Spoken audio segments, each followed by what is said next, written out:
Hey everyone, welcome back to Bachelor Happy Hour. I'm Joe. And I'm Serena. And we are here today with Sean. Sean, welcome back to Bachelor Happy Hour. Thanks for having me, guys. Excited to be here. Of course, yeah, you quite entertaining this season, I have to say. I'm a Sean fan. Joe loves you. Well, I appreciate people that are willing to just be themselves and be on TV, and regardless, good or bad, you're putting yourself out there. So I find it very entertaining. Thank you. I was trying to be as authentic as I possibly. I'm pretty much the same, like on camera and off. So like, I didn't think. Yeah, I think a lot of people go through it and they're like, everyone wants to be on TV. No one necessarily wants to make a TV show, if that kind of makes sense. Where everyone's so focused on like, oh, how's it gonna look? Is Bachelor Nation gonna like me or not? Like, I'm just in a situation where it's like, there's $500,000 on the line. I'm gonna do exactly what I think's, the right move or like what puts me in the best position. But I appreciate, Joe, that you're a fan. That makes maybe one in the entire world. So we'll see. All right, so you go on Paradise, the last season, correct? You were on the last season of Paradise. Yeah, season 9. What made you want to come back?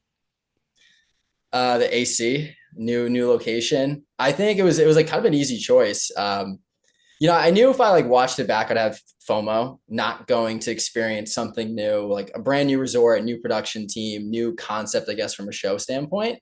And I always have fun when I'm filming. It's so unique. It's so different than what my day-to-day is. So it's kind of an easy choice. Yeah, yeah, that makes sense. So you get there. Did you expect not to be original cast?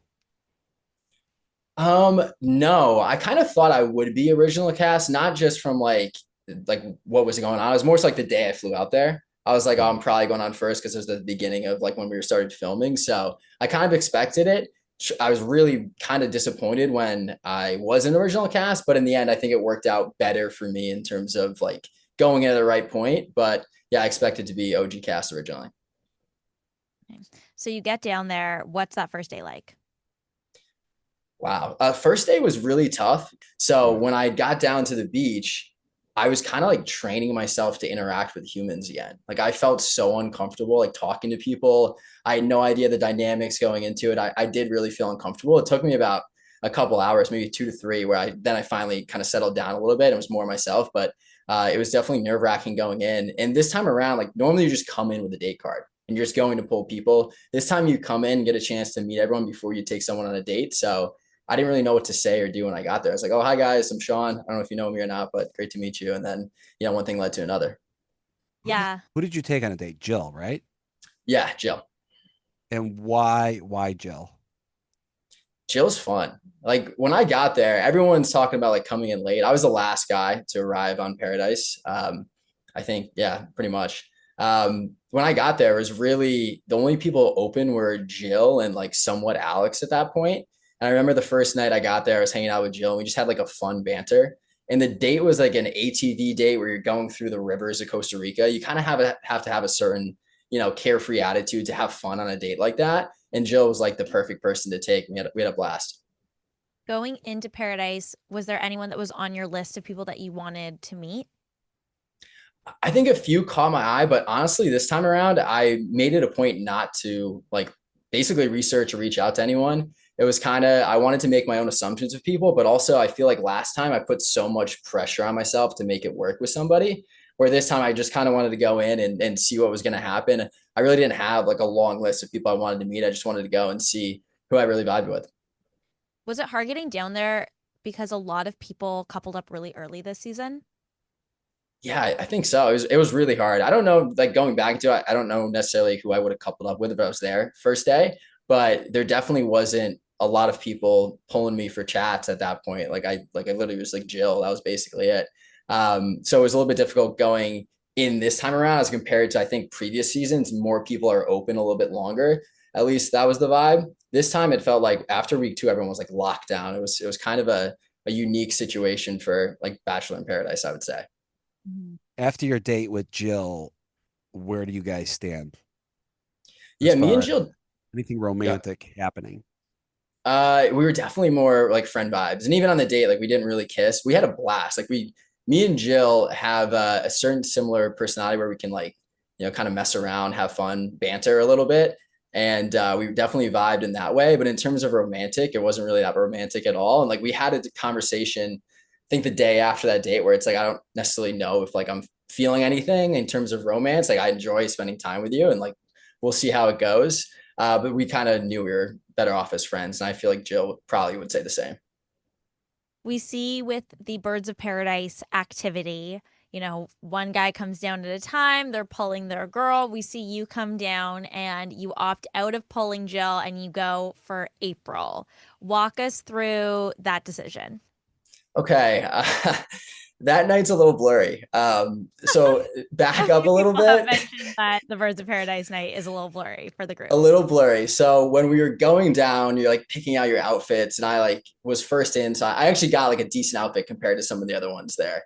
And I'm getting hyped up, getting ready to go make a fool out of myself on national television. So I'm having a few drinks. All of a sudden we have like a massive thunderstorm for like 5 hours where we're just stuck in our room doing nothing.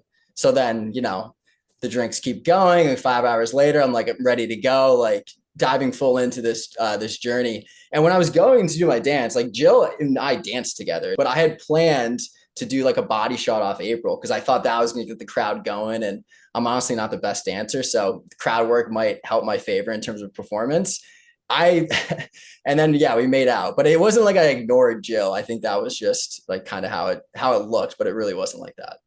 Okay, so you did pull Jill for a little moment and then you also pulled April. Well, like the way it was work is like the girl's supposed to stand up if like they got aroused by the person. So Jill stood up and we like had Right. danced around a little bit, which was great. But I also like had the moment where it's like I don't really want to like blur the lines with Jill in a way. Like, listen, I made out with April. I'm totally down to make out with Jill, So like I just didn't want to blur the lines in that way. So for the bit, but so like I just didn't want to have any confusion. Like we were friends and that was totally fine. And like she's an awesome person.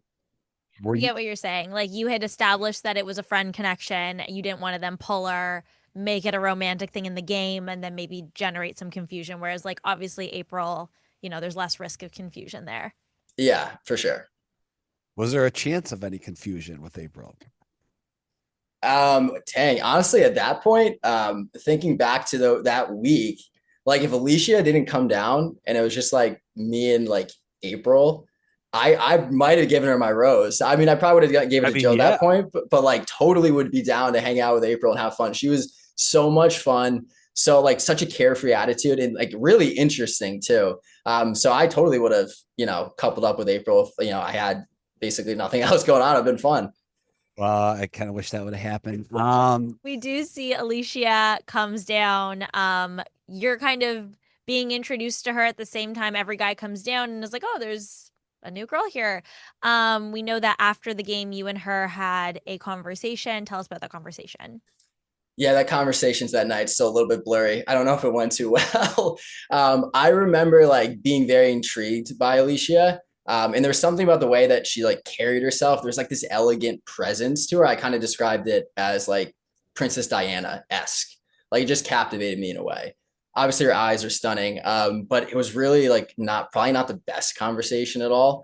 At that point of the night, I was definitely, probably should have went to bed. But and we did have a much, much better conversation the next morning. And that's where it kind of like solidified, I guess, our interest in one another. Were you shocked when Jill sent herself home that night? And do you think it was because Alicia came in? I was really shocked in the moment because like when Alicia came in, like Jill disappeared right after like the Birds of Paradise dance. It wasn't like she was around there. She's like right to her hotel room. So I didn't even see her after that had kind of finished. So when she came out and said she's leaving, I was kind of shocked because like I don't even know if I think I had just spoken to Alicia for the first time like 25 minutes before that. So it's not like it was, hanging out, kind of ignoring her situation. So I was shocked she was going. And it didn't go well either. So you're kind of like, fuck. I actually like I remember having that conversation. It's like super serious, and Jill's like, Sean, I'm leaving. And I remember just like coming off dancing, I'm like, oh no. And, like it was the worst reaction possible. But yeah, I was kind of confused. And truthfully with Jill I don't necessarily think it was me and like Alicia. I think it was more the culmination of like not only this experience on Paradise, but last experience, and just kind of was the tipping point with that date and everything that was going on. Got it. Okay, so when Alicia was on our podcast, she had mentioned, so she ends up choosing you over Dale, but she had mentioned that her and Dale would have coupled up at the beginning. How do you feel about that? Yeah, that was definitely tough to hear. I don't, the way that it came off, like I took it as if she said, like, meant she was going to end up with Dale at the end. And I think she might have been trying to explain in the beginning, like, if she got You in there weren't like the there. first day. Yeah, I wasn't there. And I think that's kind of what she meant to say, hopefully. But I think it came off as like a finality type thing in the end. And so like when you do that and then you leave in a relationship with someone and then you know, hear other stuff like on a podcast, like, yeah, it definitely hurts. Yeah. Yeah. The way I took it was if she was down day 1 or 2 and then Dale was also down day 1 or 2, they had a lot in common that they might have ended up coupling up. But it's definitely a gray area with the comment. So yeah, I'm curious if we ever get clarity on that with her. But definitely an interesting take. I mean, do you think that her and Dale had a lot in common and could have been a good match? No, Oh, like okay. I don't think so. I mean, like this was what was weird for me because even like hearing that comment and like watching it, like the show is like portraying like there was that like spark or whatever, like they were like thinking about it. I Mhm. never once thought that. Like I felt so secure with Alicia the entire time. Like even if like her, Dale, and Kat were talking, or just her and Dale, like wouldn't even think anything of it. So it was kind of like a almost like a jump scare watching it back. And I've always tried to give grace with people on the show because you never know how things like look in an interview, what questions they're getting asked, or and even to, like to come to Alicia's defense a little bit, like a lot of the interviews that was like right the day she got there. Like it wasn't like later on in the season. It was like the day she got there, that's her first reaction. I was like, you know, probably 15 glasses of champagne deep at that point. Like I would probably be okay with her saying that she might have a better conversation with Dale at that point. If it was like later, that'd be a different story. But yeah, it just sucks to hear regardless, you know? Yeah. This episode of Bachelor Happy Hour is brought. You're on vacation. CVS. Now is the IB. Even sitting cross-legged. Emergency trained physician. So it goes from I was psyched. I was like, this is really cool. else show slash. Okay, so Jesse comes down and introduces basically a new element to the show that completely changes the show. It goes from a dating show to now a dating show slash competition show. There's 500,000 on the line. You, as we see, especially in this current episode, you're really playing the game, which is understandable because it is now a game. Who else was on the same page as you? Not just like where you wanted to vote, but as far as like, oh, this is a competition now. Yeah, it was strange. Like the reaction, even when it was announced it was $500,000, I was psyched. I was like, this is really cool. So I get to do the same thing we're doing currently, but now there's a chance to win money at the end. I was like, this is an awesome, like fun opportunity. People's reaction to the money was like shocking to me. Like there was people complaining about it too. And I'm like, guys, like I've done Paradise before. Like we're doing the same thing we'd normally be doing. It's just now there's money involved. It's gonna be fun. And I think most people had in their head that it was either like love or money. And like that was never the way it was explained. You can have both. It's just the reaction was crazy. And I really do think a lot of the people, and for like maybe the detriment of the show, like they come on, but like they're so worried about how they're gonna look. Like they're so scared about what Bachelor Nation is going to think. Like, oh, if I'm like interested in the money, they're going to be mad at me. It's like I just think that people care too much about what other people think, and you should just go and like have fun. And the money was an awesome twist, and I thought it was a really interesting element to the show. I agree, but who out of the rest of the cast was playing the game? So I completely just like went around the question, John. Matt. There was, and the thing is like when we have off days behind cameras, when you're actually not filming, people were more interested in the money, and then they'd get on camera and switch up. So like I think you saw in the episode like Jonathan Lay, like, oh, we should tell people we're not a strong couple because like, you know, we can stay on longer. Like there was a lot of that going on. No one was just like open to talk about it. Like there, it was just like behind closed doors type situation. And when we have dead days, we're not filming. People are into the concept of the game. And I was like, guys, have you like seen Survivor? Like just like watch like a game show. Like it can be fun and like entertaining. It just felt people like scared to like commit to like the competition.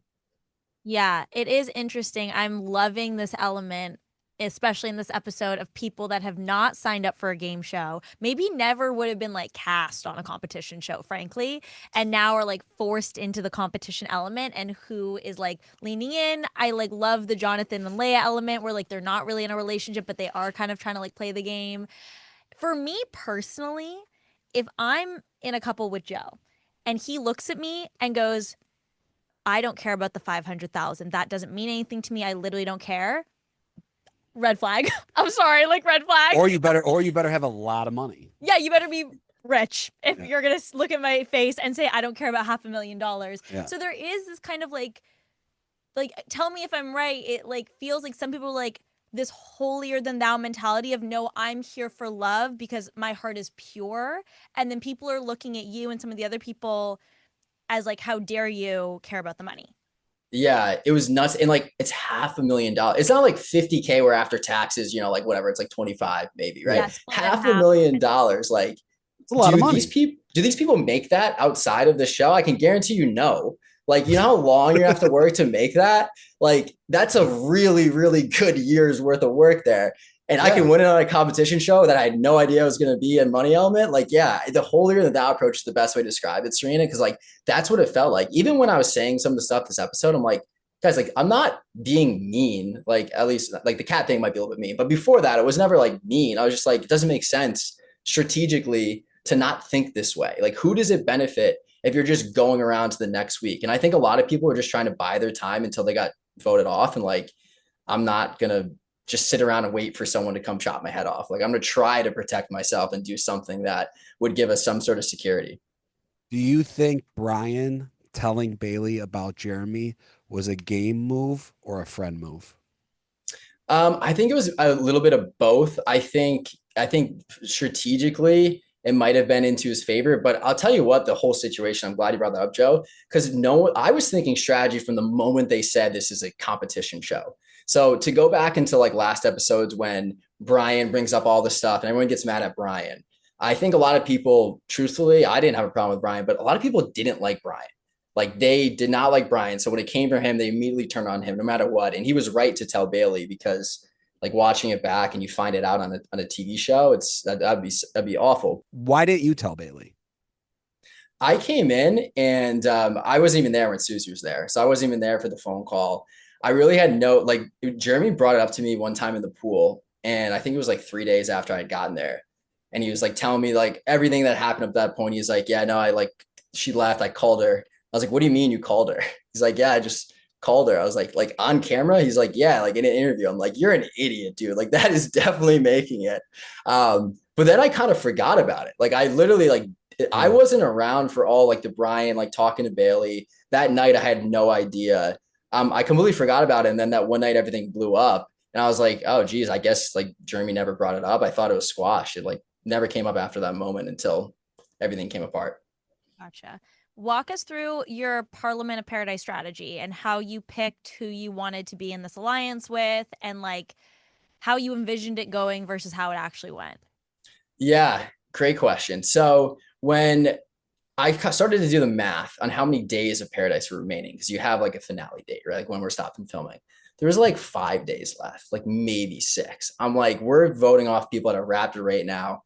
I was like, I'm fine this week, but like next week, it's going to be me and Alicia. Like I knew that. Like no one, like if you see the way it went, like that was kind of the way people were going to go. So I was like, if I wait until next week to start doing stuff, it's going to look like my back's against the wall. And like, they're not going to trust me. If I do it in advance, I think the people would trust me and like, they would know that I would have their back going in to try to set up like the final 4. And like, truly it came down from, I was friends with Kat prior to the show for like 2.5 years.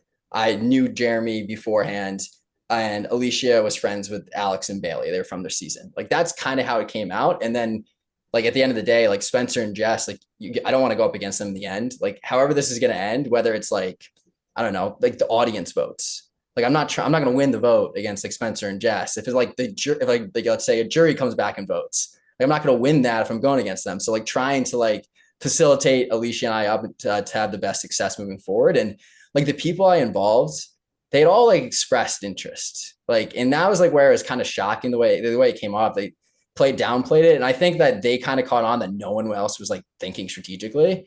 So then they like backed out, but like each one of them was like game off camera to a degree. Like I was like, what are you thinking about this? Like, yeah, I agree, all this type of stuff. And then like when it came actually time to like put it out there and like do it, completely backed out. And then that's what you kind of see happening. Yeah. I feel like the energy that's going on is like the people that are in the strongest couples are safe, and they're going to slowly pick off the people that are either in a friendship couple or not in a strong couple until it's basically only the serious relationships left. However, we then see them vote out Brian and Priza, who, from an audience perspective, are in a much stronger relationship than Leia and Jonathan or Kathy and Keith. How do we get from point A to point B?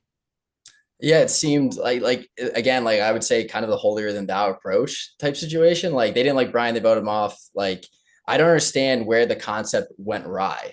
It was kind of selective in terms of who they put that onto. Like, oh, Jonathan and Leia are cool with people because they won their season. Like they're not going to vote them off. But like Brian and Priest are a fair game. So that was like a little bit interesting in terms of like how we left the plot and voting out like picking off couples. But like the thing is, like we were going to get down to a point where everyone was a couple. So like, how are you going to vote then?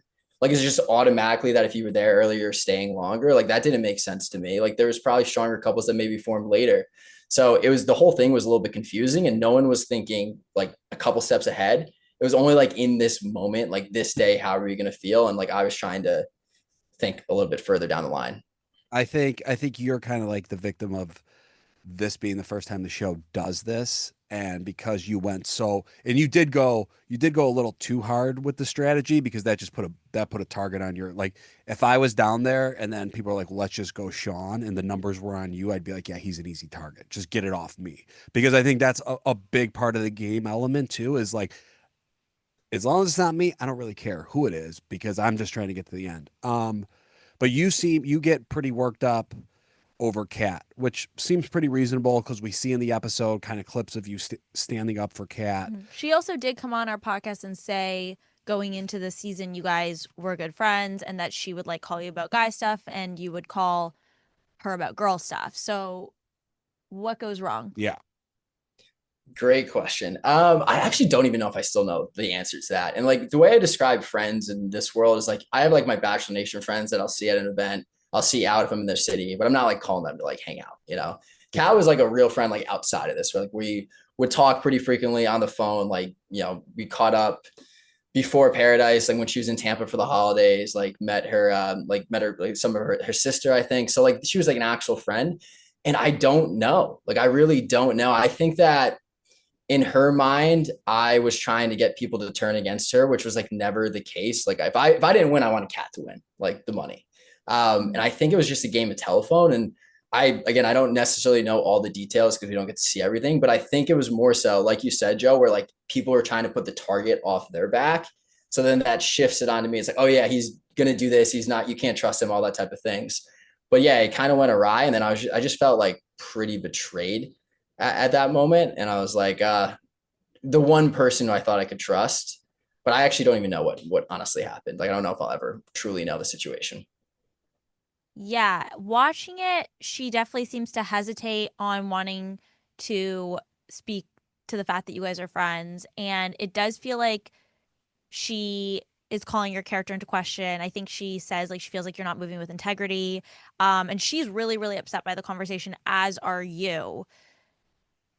I guess my question is like, do you think it was miscommunication? Do you think that if you had maybe not moved in such a like aggressive strategic way, this wouldn't have happened? Like, what do you think was the fuel to this fire? I think it was a combination of everything. I think that the strategy portion, like to make a good analogy, yeah, I went hard on the strategy, but I describe it like the Seahawks, like throwing a pick to Malcolm Butler on the goal line in the Super Bowl. Like everyone went back and was like, that's a terrible move. You shouldn't have done that. You should run the ball. But if it had worked, it'd been a great play. Like had they like bought in, it would have created like an element of like security for like all the couples within that, especially Kat. And I think it was more so that she thought I couldn't be trusted in general because I was talking so strategically. But in reality, the only people that should have been mad about that were Jess and Spencer. Like Alex and Andrew, like Bailey and Jeremy, Kat and Dale, like you were a part of like the group where I wasn't trying to like get people voted off. Like I was going to protect you.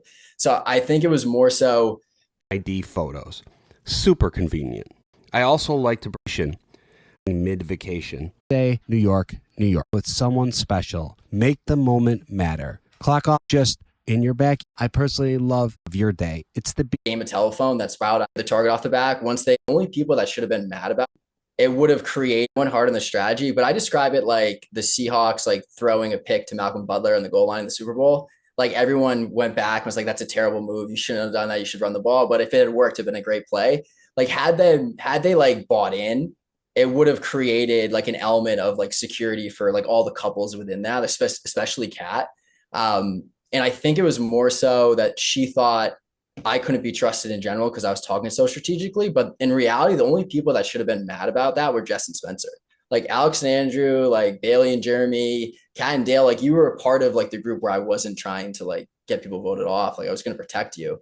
So I think it was more so people trying to get the target off the back. Once they like saw I was rubbing people the that were Jess and Spencer created like a strategy, but I just moved in such a like aggressive strategic way, this wouldn't have happened. Like, and she's watching it. She definitely, I just felt like pretty betrayed at that moment. And I was like, so like you said, Joe, where like people are trying to put the target off their back. So then that shifts it onto me. If I didn't win on days, like met her, like some of her sister, I think. So like she was like an actual friend. And I don't know. Like, I really don't know. I think that in her mind, I was trying to get people to turn against her, which was like never the case. Like if I didn't win, I wanted Kat to win, like the money. And I think it was just a game of telephone. And I don't necessarily know all the details because we don't get to see everything, but I think it was more so, like you said, Joe, where like people are trying to put the target off their back. So then that shifts it onto me. It's like, oh yeah, he's going to do this. He's not, you can't trust him, all that type of things. But yeah, it kind of went awry. And then I just felt like pretty betrayed at that moment. And I was like, the one person who I thought I could trust, but I actually don't even know what honestly happened. Like, I don't know if I'll ever truly know the situation. yeah, watching it, she definitely seems to hesitate on wanting to speak to the fact that you guys are friends. And it does feel like she is calling your character into question. I think she says like she feels like you're not moving with integrity. And she's really, really upset by the conversation, as are you. I guess my question is like, do you think it was miscommunication? Do you think that if you had maybe not moved in such a like aggressive strategic way, this wouldn't have happened? Like, what do you think was the fuel to this fire?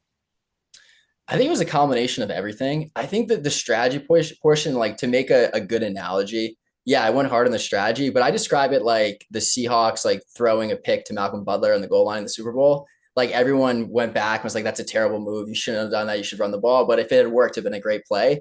Like had they like bought in, it would have created like an element of like security for like all the couples within that, especially Kat.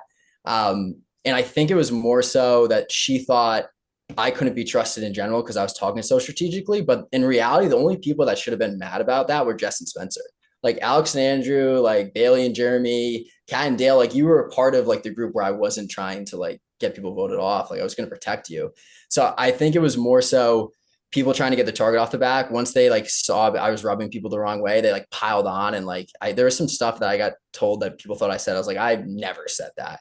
Like I said, I was like saying mean things to Jonathan. I was like, I never said anything mean to Jonathan at all. So I think it was just a game of telephone that spiraled out of control. And then it came to a front with the Kat conversation. This episode of Bachelor Happy Hour is brought to you by Malibu. When the clock hits 5:01, it's not just the end of your day, it's the beginning of your time. Time to pina colada. Whether I'm packing before a trip or real like to bring noon.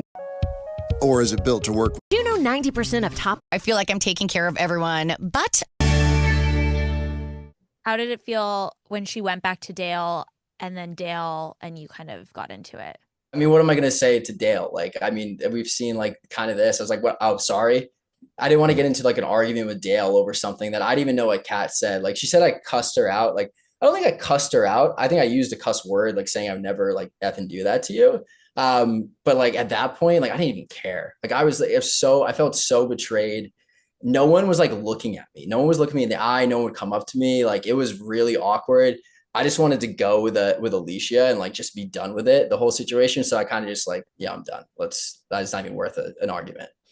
Yeah. Were you part of the idea to just self-eliminate, why not just like get eliminated? Like it kind of looks like when Alicia kind of steps up and like me and Sean are going to leave as a couple, we're going to self-eliminate. Like it kind of seems like, well, you guys were going to get eliminated anyways. Like why not? Yeah. You know, I think it was more so like not giving the satisfaction. It's like, you didn't vote us off. We left on our own. But in reality, we were done anyway. But yeah, it was like whatever, like we're done. And like Alicia felt betrayed by her friends too. And like we just weren't, it wasn't fun anymore. Like it was like I was enjoying the hell out of Paradise and it just didn't become fun. And truthfully, there was like no way we were gonna like go. We were gonna be gone the next week anyway. After this, there's no way we're like staying. So it was just time to go. If you would have won, because you guys almost won. So if you did stay next week and then won, you stood a chance. Won the competition. We would have had to win a competition. And like, I had some great ideas if we won, like, believe me, the strategy element.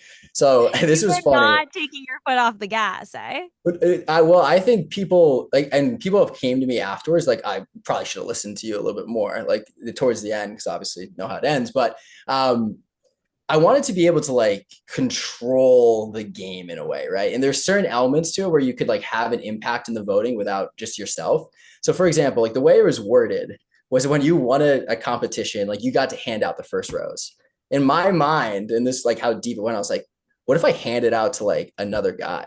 Like everyone's voting for Brian. What if I hand it out to Brian, then he gives it to Parisa and everyone thinks we're safe, they're not voting for us. And then I get another rose at the end and you can kind of like manipulate the vote that way and like get people out. Like that's how deep we're talking about, guys. You're on the wrong, guys. They should.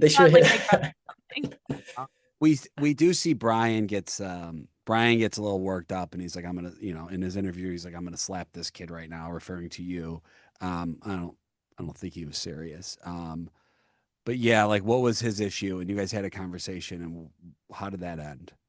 Yeah, it ended up like fine. Like Brian was mad that I was like, he thought I was trying to get him voted off. And like I was last week for sure, because I thought like strategically, why are we voicing a vote on Kimmy's gone? That following week, I was like, when he had the conversation with me, like it actually makes sense to keep him here. And I told him straight up, I was like, dude, I don't have a problem with like what you did with Bailey. I don't have a problem with you as a person. Like this is a game at this point, and like strategically, like it kind of like we're getting down to the end. And like after that conversation, me and Brian were cool. Like no problems at all. Like it probably looked like he was upset. He probably was. But a big point of this is anytime, once I started talking strategy, anytime I would have a conversation with anybody, people were like, oh, they're talking strategy. I could be talking about like the birds and people would assume, like I was talking about peptides one time with Dale and like they're talking strategy. And it's like that type of like telephone game basically happened. But no, me and Brian were fine. We had that conversation and then everything after that was fine. What do you wish you'd done differently? Whew. I think a lot of it, I wish that I would have been a little bit more aware of like where people's alliances were. And I think looking back at it, me and Alicia were in a really tough spot from the get-go. I was the last guy to come in. She was the last girl. I had 0 people from charity season there. I had none of my friends, like my true friends outside of this, no one was there. I didn't even have a roommate. All these people had roommates and they're rooming with one another. Like I didn't have anyone. It was just by myself. So like when you add that element to the game, like we were really far behind. Probably should have just like shut up once in a while and just like kind of played in the shadows a little bit more. But that was a part of the strategy too. Cause like if it got down to the end and I'm like open about it and I'm not stabbing like my friends in the back, which I wouldn't have, like, then you might be able to like win like a vote from like the audience or like however it's going to end. But yeah, probably just shut up once in a while. But I think you were kind of like, doomed if damn, you did, yeah, doomed if you didn't, damned if you did. You were fucked. The only shot you had really was if you and you guys almost won that competition. If you would have won that competition, and then you could have locked somebody in on your side for being a little loyal, which in competition games no one's loyal, but that would have been your only chance. Other than that, you don't have a roommate. You guys were the 2 last people in, so you're the easiest to vote out. Like it's just so easy to just be like, yeah, well, we didn't know them prior, or we didn't know Sean prior. Like he just got here, gone, and that's And Alicia and I, like, we were from Tampa. Like, so everyone was talking like, oh, like, why do you guys need to be here? You just go back together. And it's like, everything was stacked against us. So yeah, we were, like you said, we were fucked basically. So you send yourself home. Where do you stand with Alicia when you guys leave? What are the conversations you're having? Are you going to try to continue the relationship? Yeah, like when we got sent home, I was so excited. Like we were going back to Tampa together. Like we had talked about leaving the relationship well prior to us getting eliminated.